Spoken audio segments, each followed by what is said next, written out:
Hello, everyone. I'm Marianne LaMonica, President of the Board of the Association of Art Museum Curators. Welcome to today's conversation, the Curatorial Voice Now.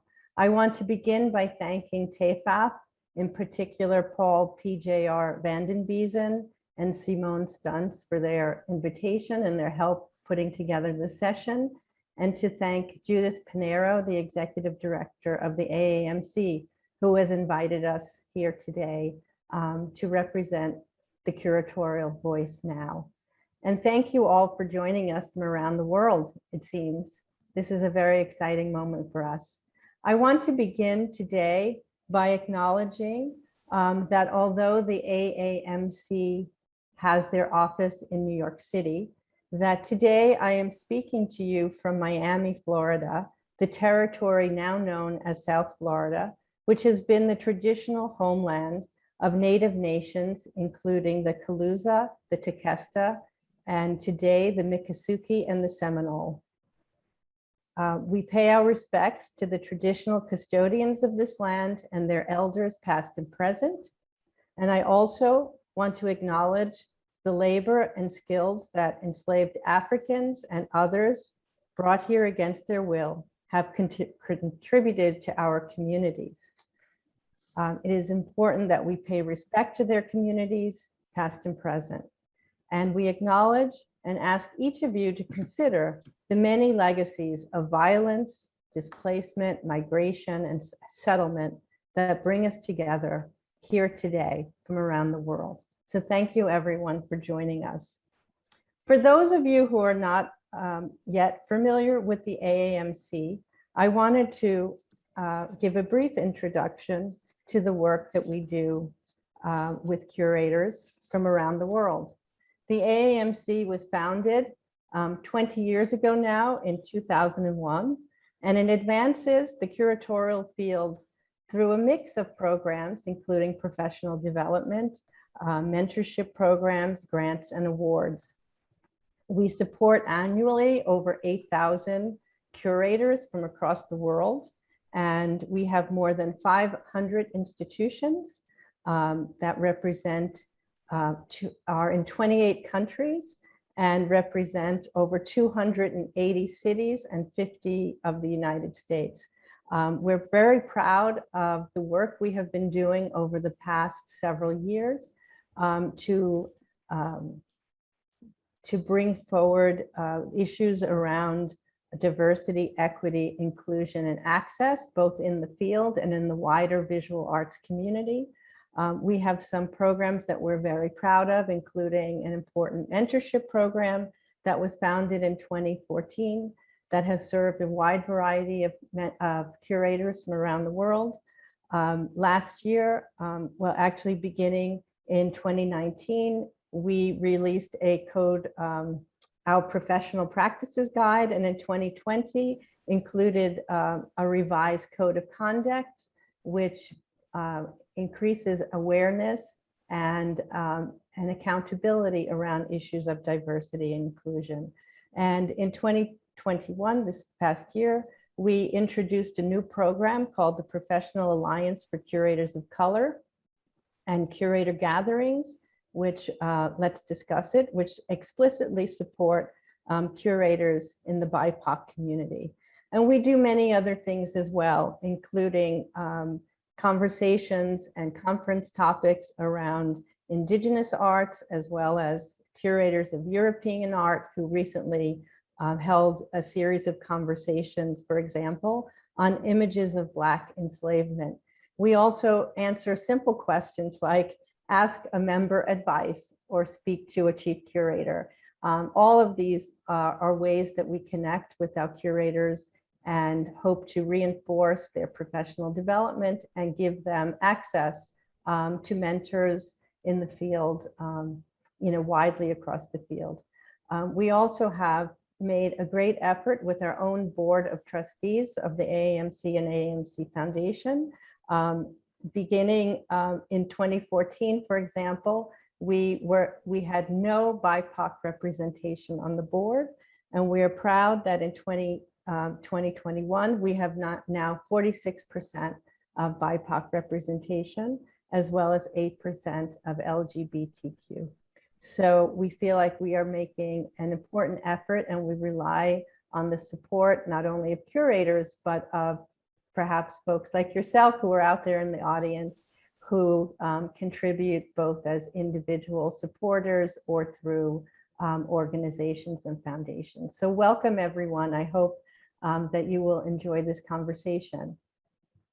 The curatorial voice today I'm going to introduce our speakers or our panelists. So I will begin with Dr. Caroline Campbell, Director of Collections and Research at the National Gallery of London. Carolyn is Director of Collections and Research and is currently working with colleagues on a whole-scale redisplay of the National Gallery's collection to mark the gallery's bicentenary in 2024. I will also like to invite you to review the bios of all of our speakers in the program so that I don't take up too much time with introductions. So welcome, Dr. Campbell. Our other panelist is Dr. Ariana Curtis, who is the Director of Content for Our Shared Future, Reckoning with Our Racial Past, the Smithsonian's National Initiative Exploring Race and Systemic Racism. She also serves as the first curator of Latinx Studies at the Smithsonian's National Museum of African American History and Culture. So welcome, Dr. Curtis.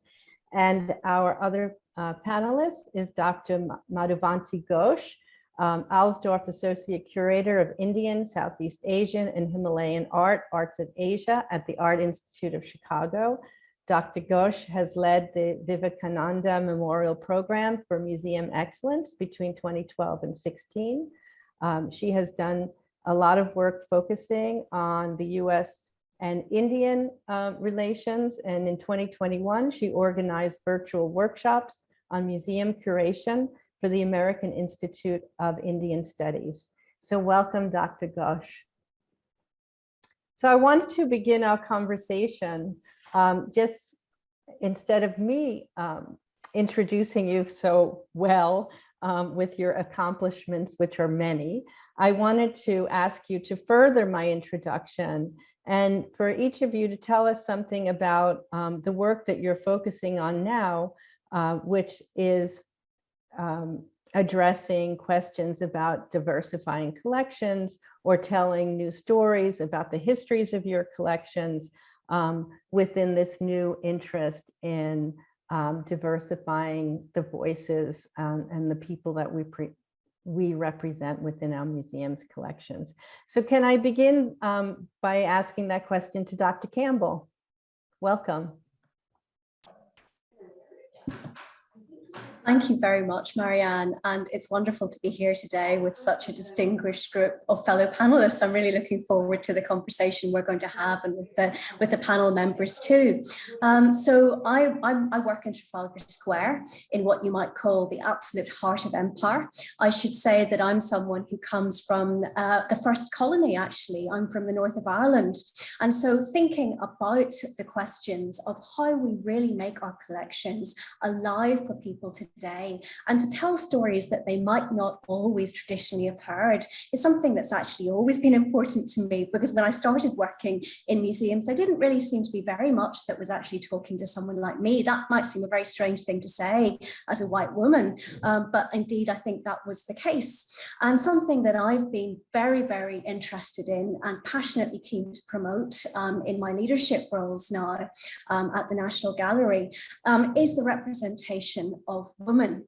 The National Gallery is a great collection of historic European art. It's a history of innovation in many ways, but there are less than 30 women who are represented in the collection as makers. And it's probably never going to be very much more, because let's face it, historic European art was made in circumstances when women were completely excluded from most means of production and of making. That's not to say that this collection has nothing to do to talk to women, or indeed to many other audiences. practices. And in about 2016, we started really working concertedly in this issue, not just in association with International Women's Day, which frankly seems a wee bit tokenistic, but to do things which really continued throughout our programming, making a series of films, first with colleagues looking at women's stories in the collection, and then really concentrating on 2018 in the power that a very important acquisition can actually make in all sorts of ways. In 2018, the National Gallery bought the first picture it had consciously bought by a woman. That was Artemisia Gentileschi's self-portrait of St. Catherine, an acquisition spearheaded by my male director, Gabriele Finaldi, and my great curatorial colleague, Letizia Travis. We took the decision to tour this picture around Britain and to take it not to museum venues, working, of course, closely with museum services, but to places where people go who don't always go to museums, to libraries, to a health centre, a GP practice in the north of England, to a girls' school, and even to a women's prison. And I think that this is the type of work that it's really important for us to do. We can obviously reach a great audience here in the museum, but also online. But I think we have to realise that sometimes we have to do very tailored work, especially with communities, that might only change the lives of 15 or 20 people. But in the impact that it makes on those lives, it's really worthwhile and important. So we wanted to make the Artemisia acquisition something that really had a legacy. I hope there will be more acquisitions of this kind, but to work with people, to work with a great exhibition, which we did and managed to keep open despite COVID for quite a lot of the latter part of last year, but also to think about how we can continue this approach in the stories we tell, not just about the representation of one gender, but about all sorts of different stories. And that's what we're thinking of as we approach the gallery's bicentenary in 2024. Thank you, Dr. Campbell. We're very much looking forward to that bicentenary exhibition. I'm sure it will be fantastic. So can I invite Dr. Curtis to respond? Sure. Hi, everyone. Thank you so much for having me. So excited to be here on this panel. I thought I would answer this question by giving a little bit more information about what my curatorial position actually is, because usually that's the first question I get is, what is Latinx studies at an African American museum? Why does that exist? So I've been at the museum for almost 5 years now, and the museum just turned 5 years old, actually. And my curatorial position is unique. So as far as I know, I'm the only curator for Latinx studies at an African American museum.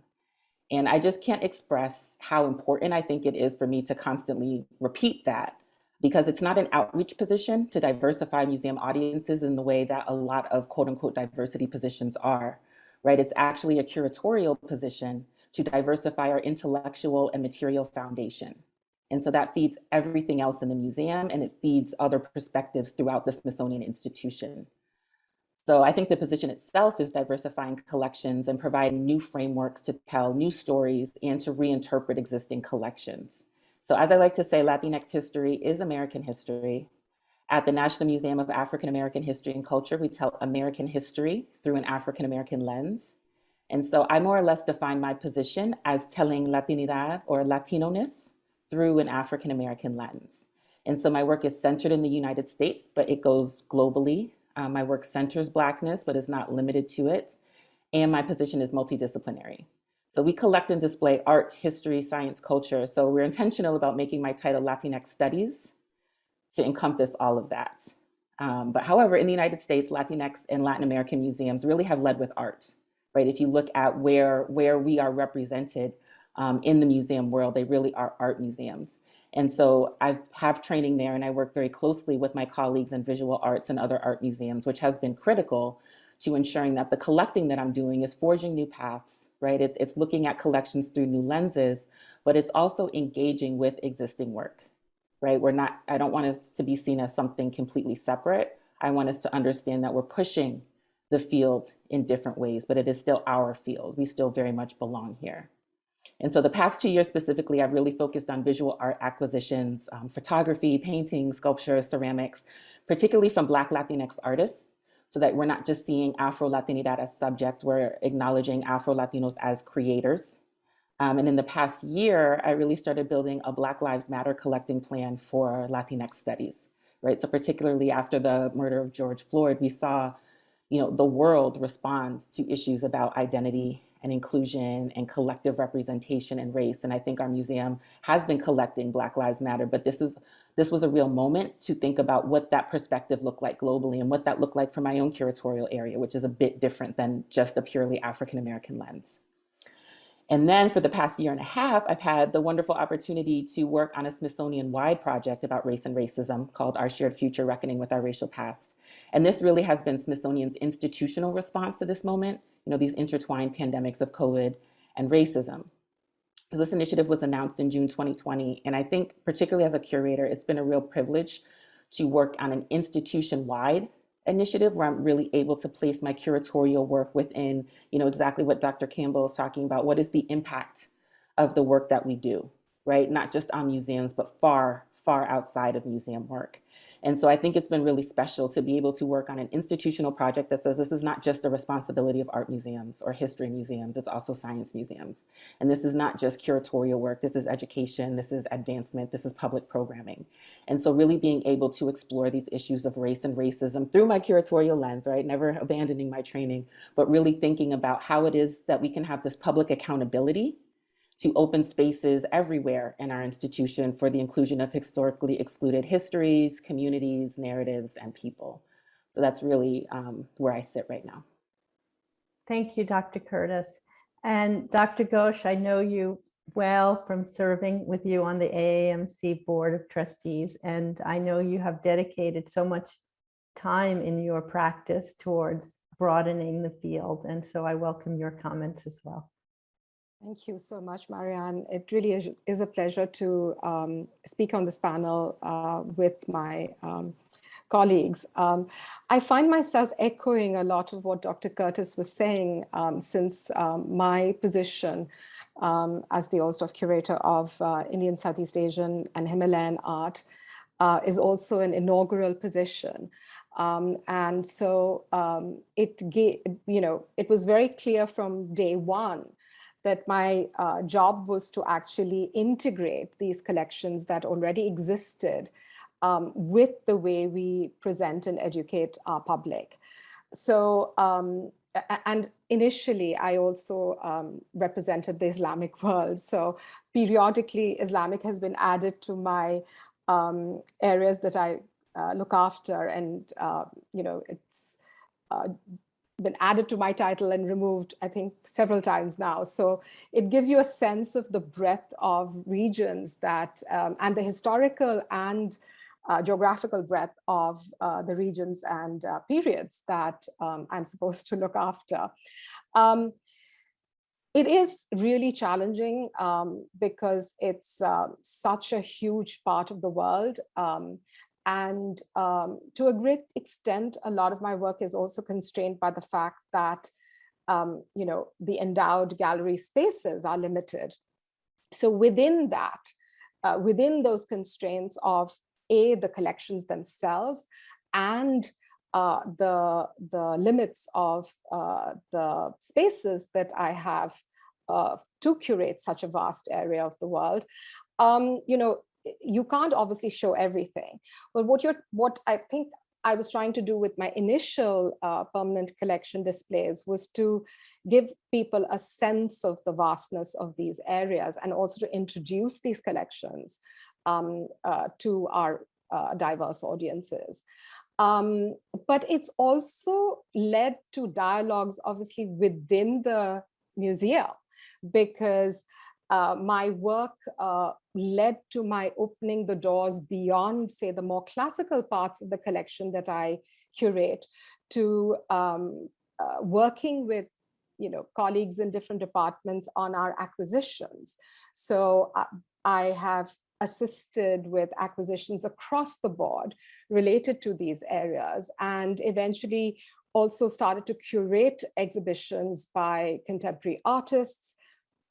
I started to do the first, Indian artists, the first Indian female artists, and then bring their collections into, their works into our permanent collection. So introducing even modern and contemporary within this mix of areas that I was looking after has been very challenging, because it brings up other questions of how do you present modern and contemporary art from other parts of the world when the narrative has been so focused on a Western, and that too, primarily an American perspective.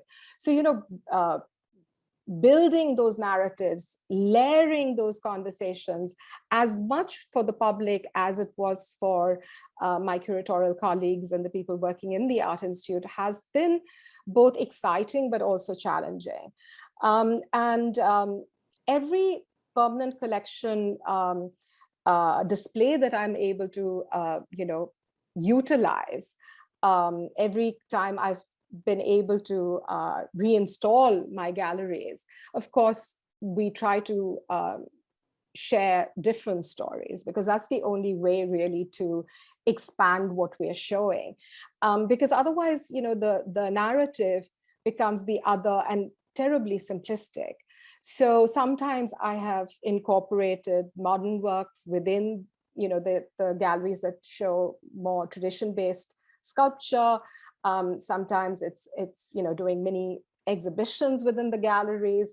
And most recently, I was able to completely redo our audio guides and bring in outside voices. I'm a little tired of just hearing myself speak. So it's been wonderful to work with our education team and our interpretation teams to actually invite people from the community, whether that was a famous dancer talking about her reaction to the dancing Shiva, or whether it's a student from Burma and how she felt when she saw a Burmese Buddha in the galleries, and how she, for her to see a Burmese Buddha at the Art Institute when she'd come all the way, from Burma to study here, to her, this was not an artifact, this was actually the Buddha that she had gone every day to pray to. So, trying to bring those different voices of how these objects relate to living cultures across the world has really been what I've tried to bring into the Art Institute and into the way in which we think about these collections. Thank you. Actually, you all gave such inspired answers. I, of course, have some predisposed questions here, but it just leads me to talk about something else, which is that you've already mentioned, each of you, something about acquisitions. And at the AAMC, we also have asked curator members to sign a code of conduct around diversity in acquisitions and collection building. And it seems you're already doing that. And so, between Artemisia and the Latinx and the introducing contemporary Indian and other voices into the collections. So since we are speaking through, we're here with TAFAF, and I'm sure we're joined by collectors and others in the field, gallerists and dealers. Can you talk a little bit more about working with collectors and gallerists as you build your collections or seek new acquisitions? And I'm gonna start with Ariana Curtis this time, Dr. Curtis. I'll pass. Actually, yes, I'm not starting with you. That was a Freudian slip. No worries. I'll come back if I have something to add. Yes. Okay, so let's start with Dr. Campbell then. You've already talked a little bit about women artists, but I was curious about the relationships within the field. I think the art world is part of a big ecosystem, and I mean previously I think there was a really, particularly in Europe and the UK, there was often a split between the commercial world and the public gallery world, and I'm really pleased to say that I think in my experience at least that's something that's really broken down, because we have so much that we can learn from each other and so much that we can actually do working together by bringing in new collectors in the field, and interesting them in subject, and also suggesting areas that might not have seemed an area in which people would want to build collections. And I suppose I work with one of the most canonical areas of art in museums, historic European art. But there's still an awful lot of range and diversity among this. And in fact, I started my career working on painted furniture, which was thought to be a total no-no in terms of what you would have in a paintings museum like the National Gallery. And actually that relationship between art forms, as well as that relationship between cultures, is really, really important. So I do think that there's an awful lot that we can do together to create an ecosystem which ultimately, whatever its purpose, is really trying to get people to engage with the art, to have experiences which are not experiences about how much money they have, but things which are profoundly moving and shape people's lives and give them the reason actually often to really carry on. I think that's something I feel very strongly after this last year of COVID, and the sense of absolute joy there was when we reopened our galleries in London last July and again this May. And the first chance actually I had of seeing paintings with people was not in the National Gallery, but in Christie's and Sotheby's rooms in London last year. So I do think we're really all in this together, and it's terribly important to be working with younger collectors and interesting people who might not have been interested in the field, because that really is all part of how we can make this talk to more people in more places. But I think I've said enough. I should hand over to somebody else. So Dr. Ghosh, would you like to add? Yes, actually I would, because I think my job would be very, very difficult one without my amazing patrons and collectors. I work extremely closely. When I came here, I had, since mine was an inaugural position, I had a couple of major trustees who had collections in my areas, but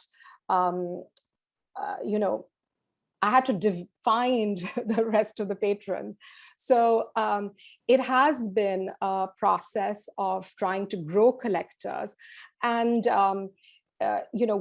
an American museum couldn't exist without the gifts and without us working with our trustees and collectors on what they're acquiring, so that eventually comes as gifts to the museum.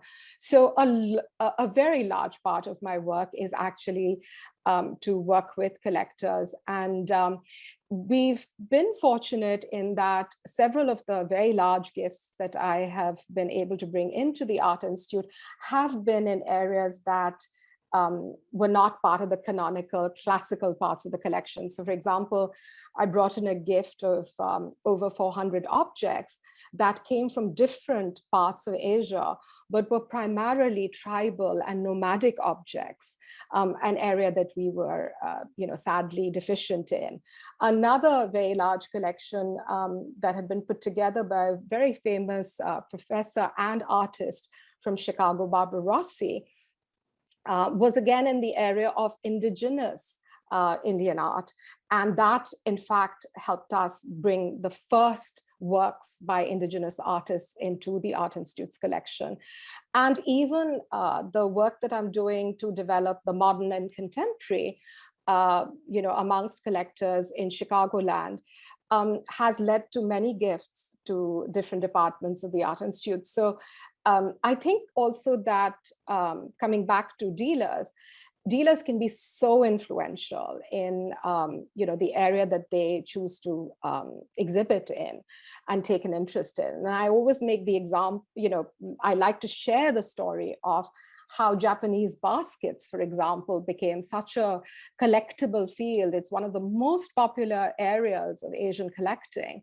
And that's all because a dealer decided to focus on this area. So a focused dealer can completely change the field.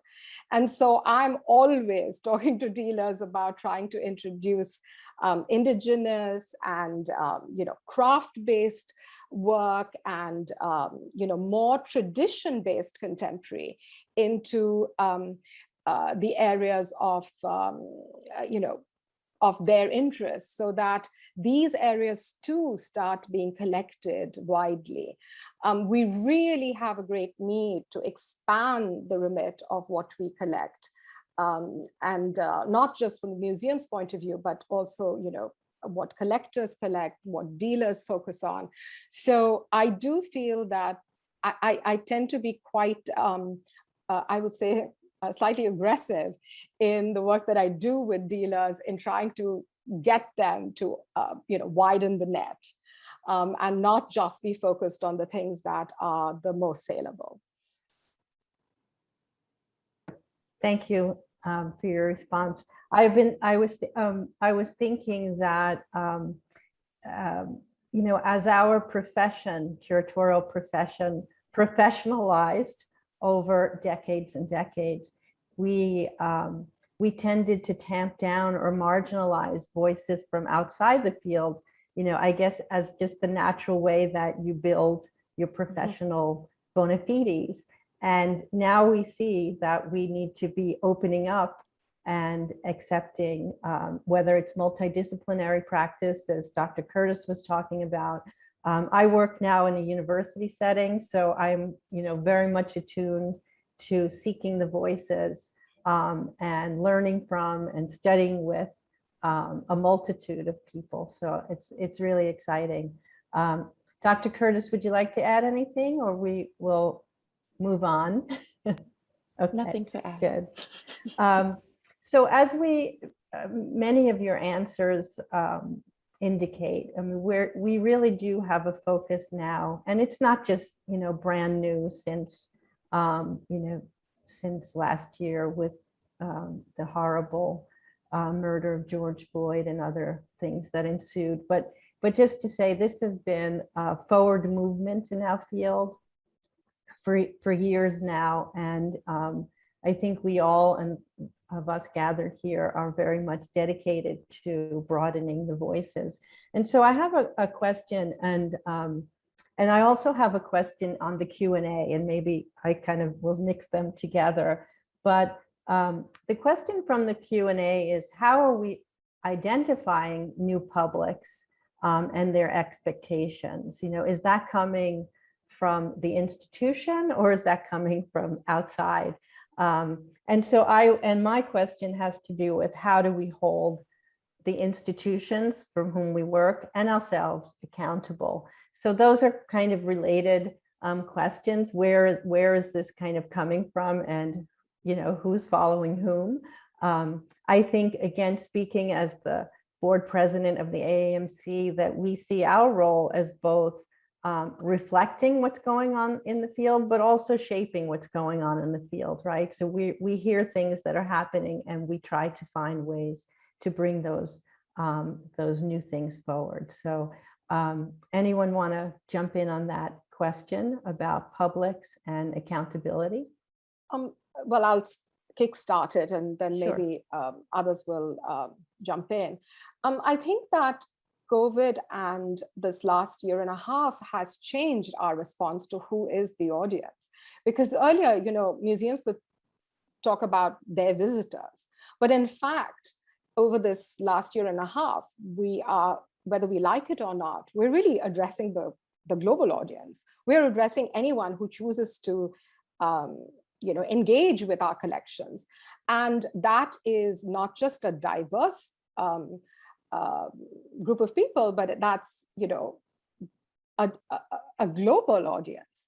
And I think that brings with it both challenges, but also very interesting perspectives. So I think that certainly is a very important change that I was always hoping for, but to a great extent we were restricted to, say, the visitors or the tourists who would be coming to Chicago. But now it's really, or students, but really now it could be anybody.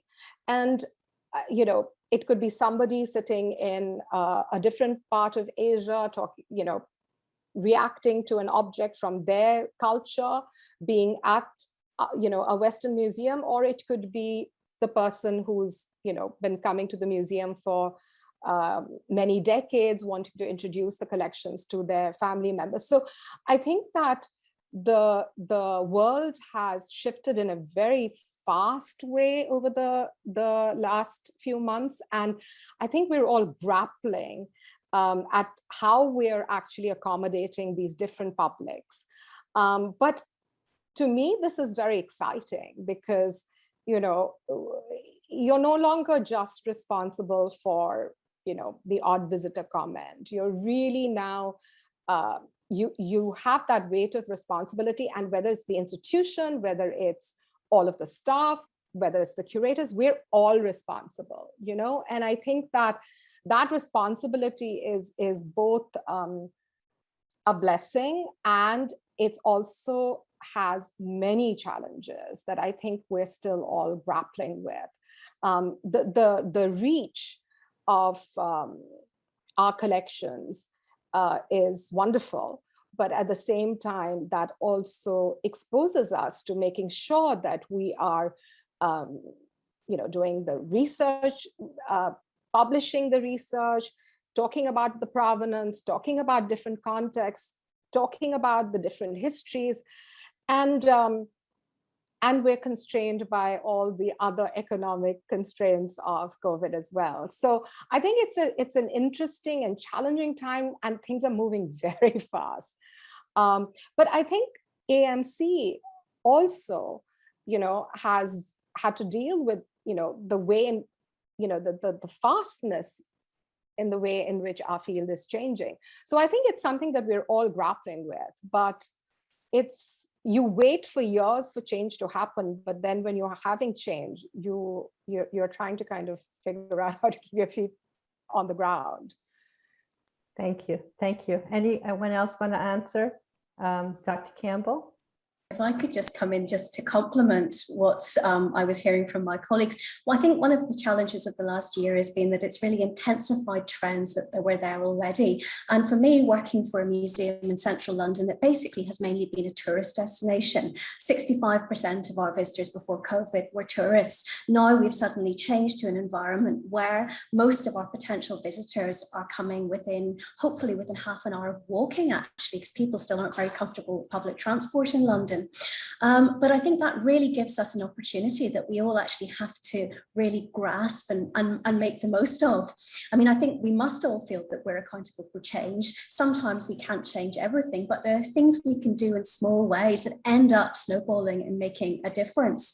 And a few years ago, I started working with groups in the community that I live in South Central London, just about a mile and a half from the National Gallery, bringing groups of teenagers with the local, very diverse churches on art pilgrimages to the gallery. They'd never been to the gallery. They'd never thought about coming into the gallery, even though they could get there by foot. And that's really informed how I now, at a more strategic level, are thinking about what we can do to bring audiences in, to grow that experience, that personal experience, into something which really makes an institutional difference. And earlier this summer, I was really proud that we were able to do a festival on Trafalgar Square where we brought replicas of our pictures outside.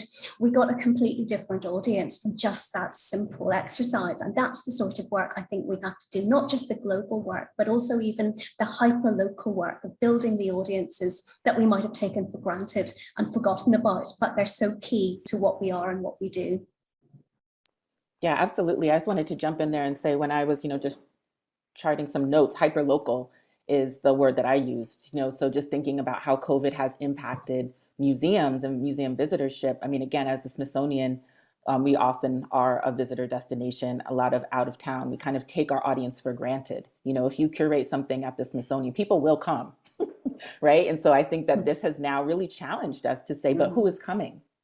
If people can't come from afar, do we have that local community engagement that we think that we do? How are we naming it? How are we measuring it? How are we accountable if we do not? And really being honest about who we are as an institution and where our institutional weaknesses are, particularly around community engagement. And, for me, again, moving from curatorial to a more kind of administrative role with the race initiative, I found that a lot of units don't keep demographic information about their visitorship. So even as I think about, okay, well, I know who more or less who my audience was when I worked at the Anacostia Community Museum. I more or less know who my audience was at the National Museum of African American History and Culture, but who is our institutional audience? You know, as we're developing this race initiative, who are we talking to? And, you know, I just think that pre-COVID, we hadn't paid a lot of attention to really specifying our audience, to really asking them why they were coming, to really thinking about the legacy of the work that we do. I think one of the ways in which our work has changed has not been so dependent on physical visitorship, and really thinking about who our digital audience is and how that is different, and really treating those audiences as different, and really wanting to create digital products that still speak to the work that we do, that still speak to our values as an institution, that still speak, you know, to the diversity, inclusion, and equity work that we want to accomplish as individuals and as institutions. And so I think, you know, this change has also presented more opportunities for accountability, you know, that the public will say, I have not seen this from you. And it doesn't necessarily mean that we haven't done it, but we haven't done the best job of putting it out, you know. And so I think that in this moment, certainly we are a bit more specific, and getting to a place of more specificity about our audiences, plural, you know, and about our accountabilities, plural. Thank you. Actually, we do have some questions coming in, and again, on the same issue, and saying, in casting a net to reach a wider and more diverse audience, how are we evaluating the depth and quality of engagement, and to continue that conversation? And I think you all point to the fact that it's difficult, right? And I was right. In fact, I wrote a note to myself earlier about scale. Because I think it was Dr. Campbell who said, you know, about bringing smaller groups. And I think this happens with all of us, you know, engaged in education and curatorial work, that sometimes we're talking to small groups of people, but we know that the sort of, you know, pebble in the water, Yes. that it sort of circulates out from there, and that you need to have these one-to-one engagements with people for them to have meaningful experiences. So it is difficult for us to think about, you know, scaling up to reach vast audiences. But I think, as Dr. Ghosh was saying, in this new moment where we've all, and as we are today, meeting over Zoom, we can reach out to people across the world. And we're having important conversations that perhaps we haven't had before. And so the work that goes on in the Smithsonian is no longer just known perhaps to a US audience, but is looked at as a kind of beacon, really, for how to have difficult conversations about race here, which are also important examples for people elsewhere. So I think, you know, we have to be realistic about our reach. And, you know, I also learned in taking on my new responsibilities in here at Florida International University that, you know, we do serve as public figures. You know, we are public historians, and what we're putting out there is really meaningful. And we have a question here which says, thank you for your insights and conversations. And the question is, how do you bring in educated and grounded curatorial voices that not only challenge hierarchical perceptions, but also introduce new ways of understanding art? And this viewer makes this example that says that at a recent exhibition of Haitian art, they seemed, the museum seemed to continue the same kind of colonial lens on the work from the past, and didn't really change the narrative. And I sort of, I'm sure that's a challenge to all of you. So if anyone would like to answer the question, how do we bring in new voices? I think one way is through co-curation or curating with wider groups of people, but also thinking about the curatorial profession. I think it's about ensuring that we have a wider diversity of people who are coming into it. I think that that's one of the most important things we can do. It takes time. We've had a curatorial traineeship program at the National Gallery for over a decade, long before I joined, but actually we are beginning slowly to bring in people who are talking just in one field in Western European painting, about slightly different voices. I wouldn't want to say that it's been, a massive change, but I think the realization that we need to work with universities, we need to work with the people who are training the curators of the future as well, and to be working with people who might be thinking in their teens that this could be a career for them, but they're just not sure because there's no one who looks like them. I do think it's a very important initiative for us all to take on board, and to feel that we really do have the potential to make a difference. Yeah, I would add to that. Oh, go ahead. I'm sorry. No, I just wanted to add that it's just the fact that we're all part of the curatorial profession now is in itself such an important step. But one of the initiatives we had started pre-COVID, but it has really become so much more in the last year, has been a narratives and content group. And this is a voluntary group across the museum. So it's something that anyone can volunteer to be a part of. And what we do is we bring different issues to this group. So it gives us a place to actually, throw our ideas and get feedback, or bring it to our colleagues who can then, wrestle with some of the issues that we're wrestling with, and then help us think out that narrative. I find it a very useful place to push my colleagues to kind of expand the narratives that they're thinking about. So I think that there are many ways in which institutions are today looking at how to expand the narrative beyond the usual. But I would say to the person who sent in that question, write a comment when you saw that exhibition, put your voice in there, because I think that kind of feedback is really important in pushing us to do better the next time. Sorry. I agree. I just wanted to add also that I think for me, particularly with my own curatorial practice, COVID has changed how I work. We still are on travel restriction. And so thinking about how often I used to just go to see, right? Go to interact, and really having to rely on networks and colleagues to do that in-person interaction for me, with me, right? And just how many more people we've been able to bring into the conversation just through that kind of relationship building and having to rely on each other in order to push our work forward. And so I think for me, that has been one of the more beautiful things that has come out of COVID, to say, if I'm going to LA, let me reach out to everyone I know in LA, to say that I'm coming to see this thing or to visit with this artist, because I think too often we think about the audience's reaction or diverse reactions to things that we put up, and not enough about how people are contributing to the interpretation and the documentation of the thing itself. And so being able to have those multiple voices, that shared authority in how it is that we discuss and collect, I think has been really critical, as opposed to just looking for diverse feedback from what we are creating kind of in our little curatorial cone of silence. And so as we're talking about diversity and representation, just making sure that if we can name those communities, right, we talk about marginalized people, we can name those communities, making sure that those communities or members of those communities are in the room, when we're doing the collecting and the interpreting. And I think that COVID has really, exposed our reliance on each other and need for a larger community engagement at that part of the process. Thank you. Anyone else comment?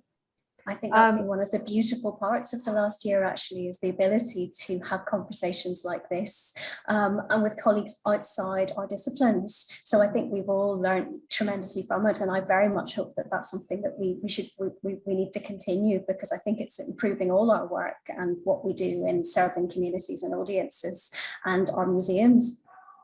Thank you. I have another question, and it may be directed to Dr. Ghosh, but I guess to anyone, which has to do with museums as community spaces. And the question comes from someone asking about bringing artists and performers into the gallery. And you mentioned contemporary artists being introduced into your historical collection. So if anyone would like to comment on that, about making the gallery spaces open to community. I think it's such an important thing. And, it's something that I've really strived for from the beginning, simply because a lot of the work that I show in the permanent collection is tradition based and, you know, ancient art.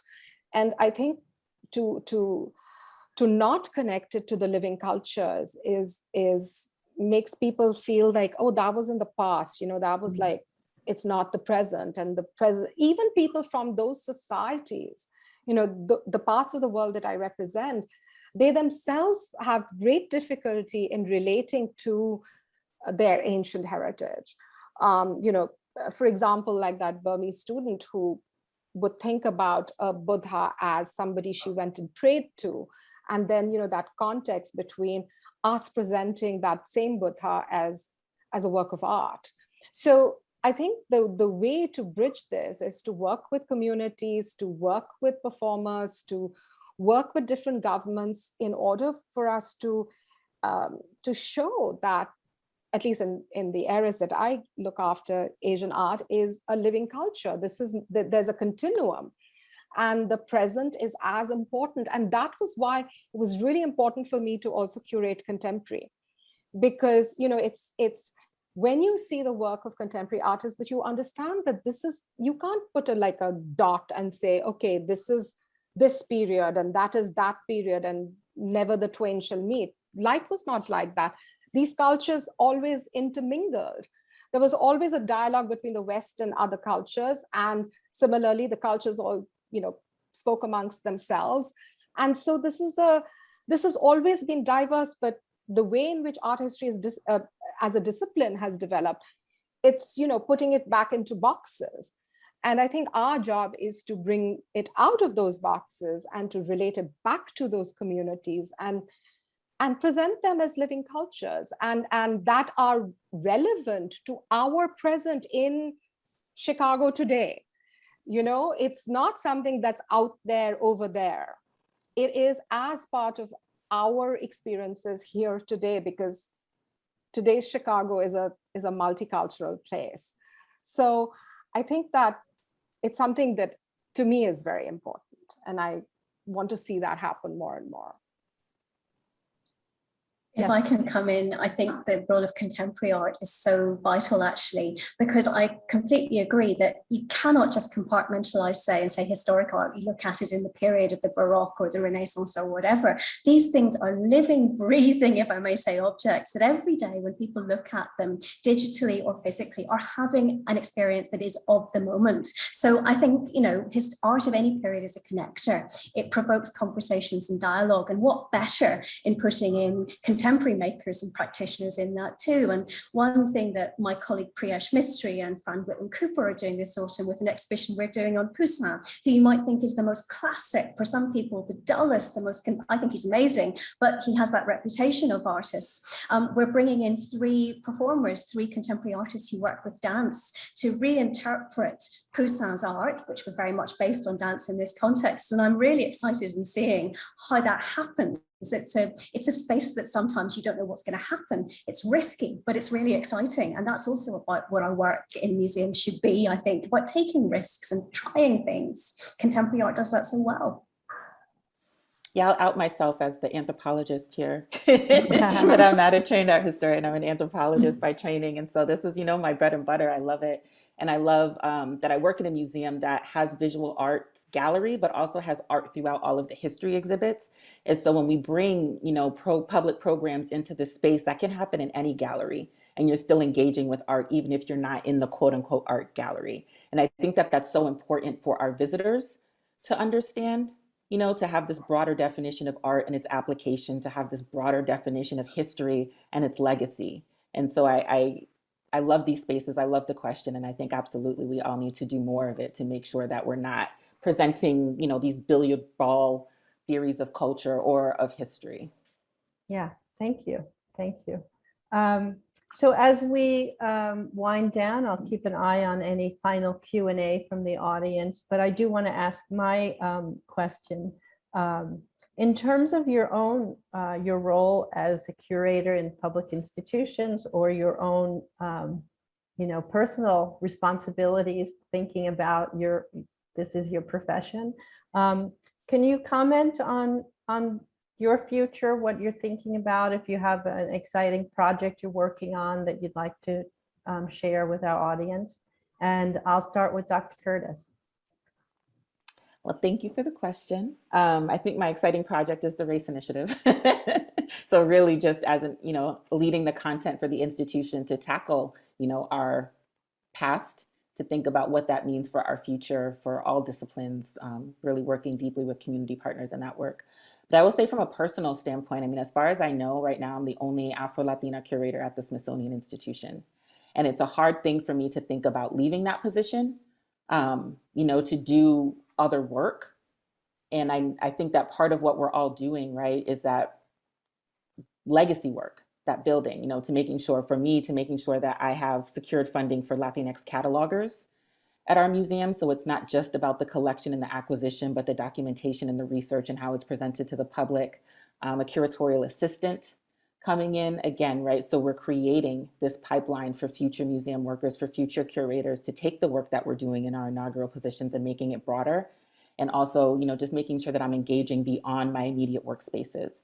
So I'm a member of the Black Latinas No Collective, which is a collective of PhD wielding Black Latinas who work in different spaces, making sure that I'm available for mentorship, for advising on non-Smithsonian projects to make sure I'm not complacent in my own practice, right? Just the way my institution does it doesn't mean it's the only way it should be done, but really just thinking about the work that we do, the work that I do, and what I want that impact to be, and making sure that, I'm not gatekeeping, that if I'm inaugural in this position, that this is a gateway, that this is an opening for others to do it better, differently, and particularly with a lot more people. Thank you. Dr. Ghosh, would you like to add to that? Yeah, my current passion, it's been there for some time now, is promoting tradition-based contemporary art. I've been working with a group of traditional artists who are hereditary artists, who have been in this one place around a very famous temple for 350 years. So, ensuring that their heritage continues into the next generation has, occupied me a lot through COVID. And it's made me actually really start to look at some of the problems with why tradition-based contemporary art hasn't really developed in South Asia, in India particularly. There's some of it developing in Pakistan, but not in India, because unfortunately in India, a lot of the art education is still very colonial. So they're still studying the colonial art college curriculum that, was put together in the 19th century.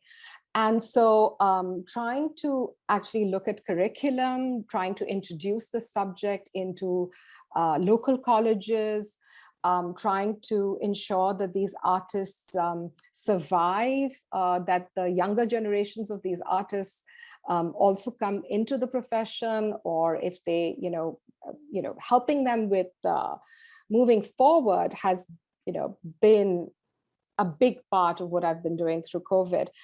But I'm also equally interested in expanding the modern and contemporary canon into ensuring that we incorporate Indigenous artists within that. That again is an area that needs a lot more focus. And so I think these are my two big passions right now.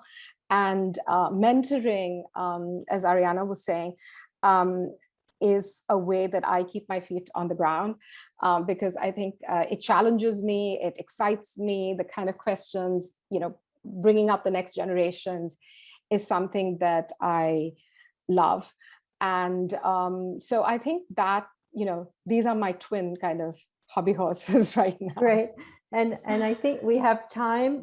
We're giving Carolyn Campbell the last word here. We'd love to hear your response. That's a dangerous thing, the last word. So I would say, I suppose the thing that really is engaging me professionally at the moment is, what is a national gallery in the 21st century? And more specifically, what is a national gallery, the National Gallery in London, as it enters its third century, at a moment where, if you're being very pessimistic, you might say that United Kingdom is disintegrating.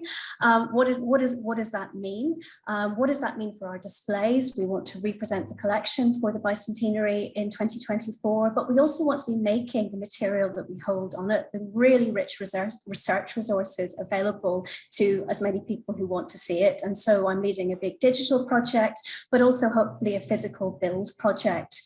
Very, very exciting strategic things. And I hope that when I look back, I think that collectively we did actually make a difference. But on a personal level, I mean, like my two fellow panelists, I really feel that mentoring is incredibly important, working with the next generation and those to come.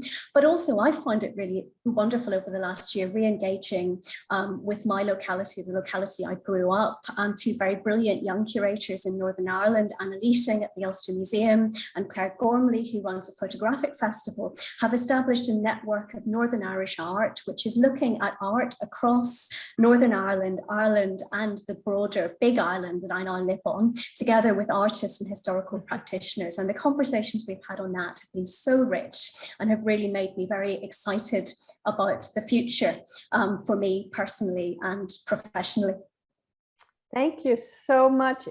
I have such an incredible group of curators gathered with me. Not only have you given us so much to think about, but you've really inspired me, and I know you've inspired others, and you've completed our conversation in exactly 1 hour. And I'm sure our hosts, TAFAF and the AAMC, extend their thanks to all of you, as I do. So thank you all. Thank you to the audience for joining us today. And we hope to hear from you. The AAMC, you can find us online at artcurators.org. Bye, everyone. Thank you. Thank Bye-bye. you. Thanks for having Thank you. us.